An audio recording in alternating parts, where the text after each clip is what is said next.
திருப்போலி வட்டம் முதலிபாளையம் அருகில் நொய்யல் ஆற்றில் சாய சலவை டையிங் பிரிண்டிங் அனைத்து தொழிற்சாலையில் இருந்தும் கழிவுநீர் அனைத்தும் அப்படியே திறந்து விடப்படுகிறது. அதனை தடுக்க வேண்டி திருப்பூர் மாவட்ட ஆட்சித்தலைவர் அவர்களுக்கு கோரிக்கை மனு செப்டம்பர் 2, 2024 இன்று மனு கொடுக்கப்பட்டது மற்றும் முதலிபாளையம் ஹவுசிங் யூனிட்டில் பொதுமக்களுடைய அடிப்படை தேவைகளை நிறைவேற்ற கோரி மனு கொடுக்கப்பட்டது.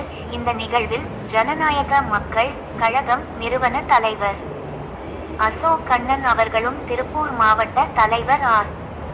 கண்ணன் அவர்களும் திருப்பூர் மாவட்ட செயலாளர் கே. வெங்கடாச்சலம் அவர்களும் திருப்பூர் மாவட்ட பொருளாளர் பி.எஸ். குமரேசன் அவர்களும் திருப்பூர் மாவட்ட தொழிற்சங்க தலைவர் ஒய். பிரகாஷ் அவர்களும் கழக பொறுப்பாளர் ஏ. சாகுல் அமீன் அவர்களும் கலந்து கொண்டு கோரிக்கை மனு கொடுக்கப்பட்டது.